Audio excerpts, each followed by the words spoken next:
Hello students, welcome back to our YouTube channel bright stars.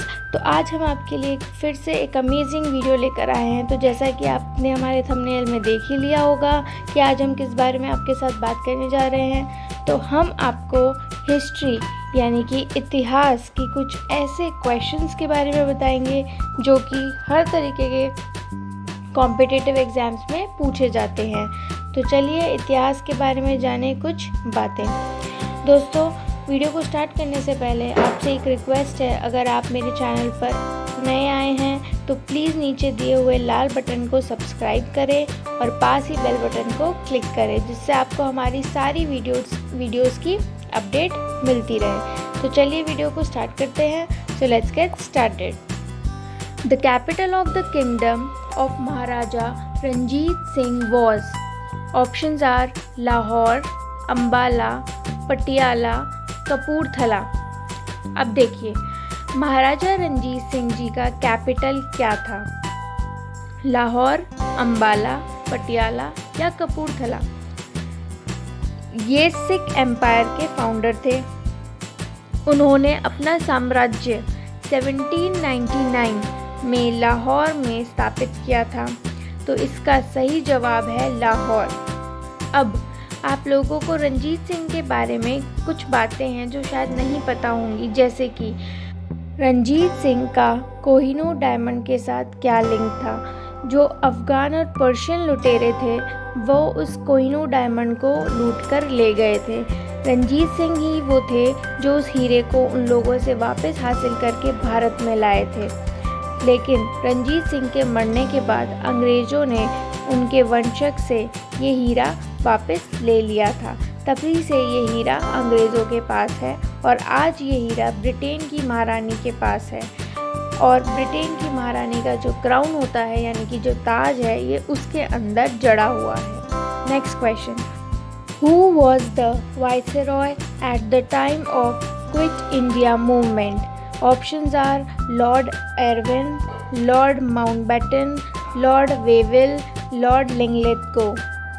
जब भारत में quit India movement हुआ था तब वाइसरॉय कौन था? जो भारत छोड़ो आंदोलन था वो 1942 में शुरू हुआ था और उसकी डेट थी 8 अगस्त। बहुत कम लोगों को ये डेट याद होगी। सन सबको याद रहता है मगर डेट बहुत कम लोगों को पता होगी। 8 अगस्त जो कि इस आंदोलन की घोषणा हुई थी, लेकिन 9 अगस्त को ये सभी जगह भारत में पता चला था, क्योंकि देर रात 8 बजे 8 तारीख को देर रात को इसकी घोषणा की गई थी। तो इसका सही जवाब है लॉर्ड लिंगलेथगो। क्यों? क्योंकि 1936 से लेकर 1943 तक वाइसरॉय रहे थे लॉर्ड लिंगलेथगो। इसके बाद लॉर्ड वेविल थे वाइसरॉय 1943 से लेकर 1947 तक। लास्ट वाइसरॉय जो थे इंडिपेंडेंस से पहले वो थे माउंटबेटन, जो कि 1947 में थे। तो ये आप क्वेश्चंस याद रखिएगा, क्योंकि एग्ज़ाम्स में ये क्वेश्चंस भी किसी ना किसी तरीके से आपको दे दिए जाते हैं। Next question, the first Indian ruler who joined the subsidiary alliance was the Nawab of Awadh, the Nizam of Hyderabad, Peshwa Bajirao II, the King of Travancore।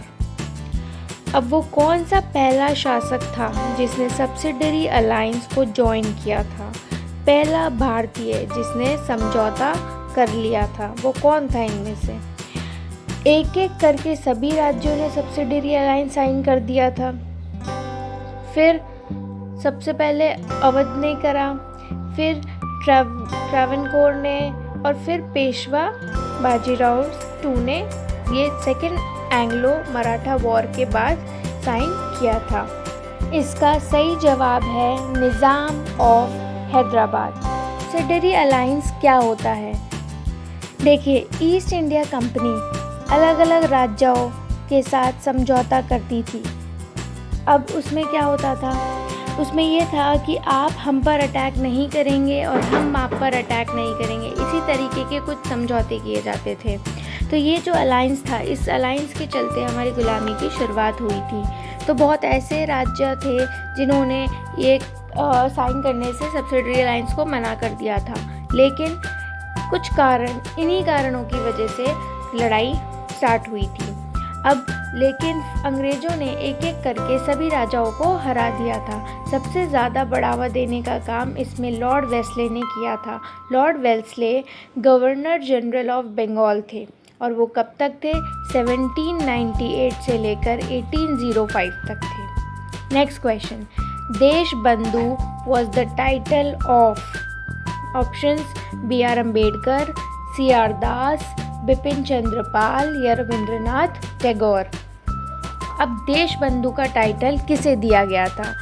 इसका जवाब है चित्तरंजन दास, जिन्हें हम सी आर दास भी कहते हैं। ये बंगाल के बहुत ही बेहतरीन पॉलिटिकल लीडर थे। आप लोग देशबंधु और दीनबंधु में कंफ्यूज मत होइएगा। दीनबंधु कहा जाता है CF एंड्रयूज़ को, जो कि महात्मा गांधी के बहुत अच्छे दोस्त थे। ये जब भारत में आए थे और इन्होंने भारत छोड़ो आंदोलन में भी बहुत हद तक सपोर्ट किया था। तब महात्मा गांधी और कुछ लोगों ने इनको दीनबंधु कहा था। तो दीनबंधु होता है अपना मित्र, अपना साथी, इंसानों का साथी, लेकिन देशबंधु होता है देश का साथी, देश का दोस्त। तो देशबंधु जो थे वो CR दास थे और दीनबंधु जो थे वो CF एंड्रयूज़ थे। तो ऑप्शन में ये दोनों ही कई बार आ चुके हैं, तो आप लोग ऑप्शंस को लेके कंफ्यूज ना होइएगा। Next question, the first to start a joint stock company to trade with India were options Portuguese, Dutch, French या दानिश। नाउ कौन सा वो जिसने स्टॉक कंपनी की शुरुआत भारत के साथ व्यापार करने के लिए की थी?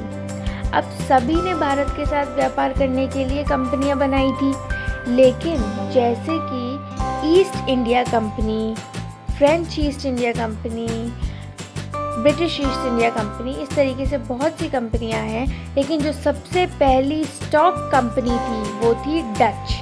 तो इसका सही जवाब है डच।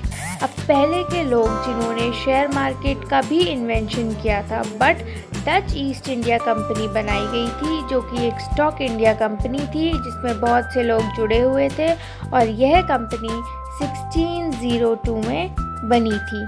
तो सबसे पहली जो कंपनी थी, जॉइंट स्टॉक कंपनी, जो इंडिया के साथ व्यापार करने वाली थी, वो थी डच कंपनी। ठीक है, next question, Which of the following territories was not affected by the revolt of 1857? Options are Jhansi, Delhi, Lucknow, Jodhpur. अब 1857 की क्रांति जो थी, तो उस क्रांति के कारण ऐसी कौन सी जगह थी जिसका असर उस पर नहीं पड़ा? अब झांसी के बारे में तो आप सभी जानते हैं। झांसी की रानी लक्ष्मीबाई, उन्होंने काफ़ी युद्ध लड़े थे, तो ऐसा तो है नहीं कि वहाँ हो नहीं सकता।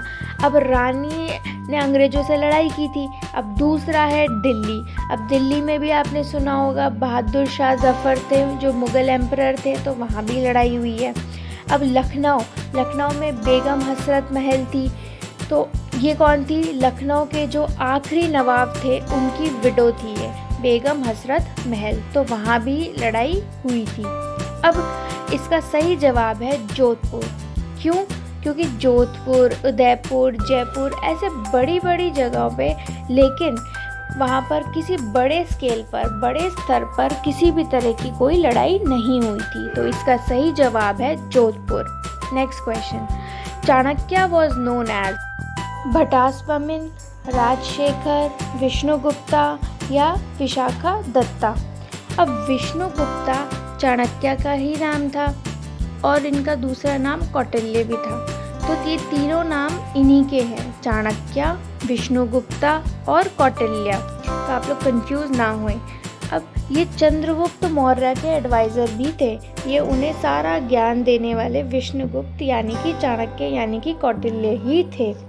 इन्होंने एक बुक भी लिखी थी, इन्होंने एक किताब भी लिखी थी, उसका नाम था अर्थशास्त्र। अर्थशास्त्र नाम की एक किताब उन्होंने लिखी थी। और ये किताब जो थी वो पॉलिटिकल साइंस की किताब थी, जिसके अंदर आपको कैसे राजाओं को किस तरीके से रहना है, किस तरीके से अपना काम चलाना है, काम करना है, ये सब उसमें सिखाया गया है पूरी तरीके से। तो वो थी एक अर्थशास्त्र की नाम से किताब। Next question, in Jainism perfect knowledge is referred as Jina, Kaivalya, Ratna या निर्वाणास। जैनिज्म में परफेक्ट नॉलेज को क्या कहा जाता है? तो इसका आंसर है कैवल्य। कैवल्य का मतलब है केवल ज्ञान। कैवल्य को हम केवल ज्ञान भी कहते हैं, तो इसका सही उत्तर है कैवल्य। कैवल्य को हम परफेक्ट नॉलेज बोलते हैं, ठीक है। उसके अलावा जो जैन होते हैं, जो जैन शब्द है वो किसका रूट वर्ड है? जिन का। तो जो जिन है वो जैन ही माने जाते हैं, ठीक है। Next question, among the 4 works mentioned below which one is encyclopedic in nature? Amarkosh, Siddhanta Shiromani, बृहत संहिता या अष्टाध्यायी। अब ऐसी कौन सी एनसाइक्लोपीडिया है जिसमें नेचर से रिलेटेड जानकारी दी है? इनमें से बृहत संहिता ही इसका सही उत्तर है, और वराहमिहिर ने लिखी थी बृहत संहिता। अब यह एक एनसाइक्लोपीडिया है जिसमें इन्होंने चांद, तारे, सूरज, इन सभी के बारे में बताया हुआ है। तो नेचर से रिलेटेड जितनी भी बातें हैं वो सब इस किताब के अंदर है। तो ये किसने करा था? उसका सही उत्तर है Brihat Samhita. Last question, which one of the following Sufi orders laid great stress on practicing mystic music? अब मिस्टिक म्यूजिक ऑप्शंस हैं चिश्ती, सुहरवर्दी, कादिरी, नक्शबंदी। अब इनमें से कौन सा सूफी सिलसिला म्यूज़िक पर ज़्यादा जोर देता है? तो इनमें से 2 सूफी जो हैं वो भारत में हैं, और वो 2 कौन कौन से हैं? चिश्ती और सुहरवर्दी। लेकिन जो मिस्टिक म्यूज़िक पर सबसे ज़्यादा जोर देता है वो है चिश्ती। जैसे कि मोइनुद्दीन चिश्ती जो कि अजमेर की दरगाह में है, निज़ामुद्दीन औलिया जो दिल्ली की दरगाह में है। जो सही उत्तर है वो है Chishti. Next, the term Nishka which meant ornament in a Vedic period was used in later times to denote option weapon, agricultural implement, jewellery या कॉइन्स। अब निश्क जो है वो एक ऑर्नामेंट को बोला जाता था, कब? वैदिक पीरियड में। लेकिन बाद में इसको किस नाम से बोला जाने लगा? इसको किस नाम से डोनेट कर दिया गया? तो निश्क को बाद में कॉइन्स के नाम से बोले जाने लगा, और सिख इनको करशापन भी कहते हैं। तो इसका सही उत्तर है coins. Next question, which treaty lead to East India Company to obtain the Diwani rights of entire Bengal? Options are Alinagar, Allahabad, Mangalore और बनारस। अब दीवानी राइट्स किसको कहते हैं? जो टैक्स जमा करने वाले होते हैं, टैक्स कलेक्टर्स होते हैं, उन्हें कहते हैं, ठीक है। अब ऐसी कौन सी संधि थी जिससे ईस्ट इंडिया कंपनी को बंगाल के वो दीवानी राइट्स मिल गए थे? तो इसका जवाब है ट्रीटी ऑफ इलाहाबाद। ये 1765 में साइन हुई थी। ये ईस्ट इंडिया कंपनी और किस के बीच हुई थी? Nawab of Delhi, Nawab of Awadh, Nawab of Bengal, इनके बीच हुई थी। इस बीच बैटल ऑफ बक्सर भी हुआ था। ईस्ट इंडिया कंपनी ने इन तीनों को हरा दिया था, और ये लड़ाई 1764 में हुई थी। तो 1764 में लड़ाई हुई थी और 1765 में ये साइन हो गया था, और ये जो दीवानी राइट्स थे वो ईस्ट इंडिया कंपनी को मिल गए थे। The Razmnama which was compiled by several Persian scholars was translation of options Panchatantra, Ramayana, Mahabharata या ऋग्वेद। अब रज़्मनामा किसका ट्रांसलेशन था? अब पर्शियन स्कॉलर्स ने इनमें से किसका नाम रज़्म रख दिया था? तो इसका जवाब है महाभारत। अकबर ने काफ़ी किताबों का ट्रांसलेशन कराया था पर्शियन लैंग्वेज में। अब काफ़ी अकबर ने ही इसका ट्रांसलेशन कराया था और महाभारत को उसने रज़्मनमा के नाम से क्या कर दिया था? ट्रांसलेट कर दिया था। Next question, the foundation of modern education system in India was led by the charter act of 1813, Macaulay's Minutes of 1835, the Hunter Commission of 1882, Wood's Dispatch of 1854। तो इसका सही आंसर है Macaulay's Minutes of 1835। अब modern education की शुरुआत किस act से हुई थी? मॉडर्न एजुकेशन की स्टार्टिंग मैक्यूलेज के भाषण के बाद हुई थी। मैक्यूलेज ने कुछ मिनटों का भाषण दिया था, उस भाषण से काफ़ी लोगों पे प्रभाव पड़ा था और उसी के बाद में मॉडर्न एजुकेशन का सिस्टम आया था। Last question, who among the following is remembered for the annulment of partition of Bengal? Lord Curzon, Lord Minto, Lord Hardinge, Lord Chelmsford. अब किस गवर्नर के समय पार्टीशन ऑफ बंगाल को ख़त्म कर दिया गया था? जैसा कि आप सभी जानते होंगे, लॉर्ड कर्जन ही थे जिन्होंने बंगाल के 2 हिस्से करवाए थे, उन्हें 2 हिस्सों में बांटा था। 1905 में ईस्ट बंगाल और वेस्ट बंगाल 2 हिस्सों में इस तरीके से बांटा गया था बंगाल को। लेकिन आज जो ईस्ट बंगाल है वो है हमारा बांग्लादेश, इसीलिए अब बचा क्या हमारे पास? सिर्फ वेस्ट बंगाल। तो अब जब हमारे पास दोनों ऑप्शंस है ही नहीं, सिर्फ एक ही है, तो अब क्या कर रही है सरकार? चाहती है कि इस वेस्ट बंगाल का वेस्ट को हटा के सिर्फ बंगाल रख दिया जाए। तो इसका जवाब है लॉर्ड हार्डिंज।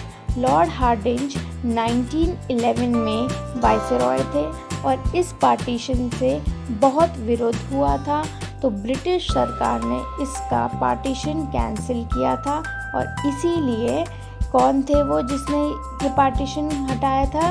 वो थे लॉर्ड हार्डिंज।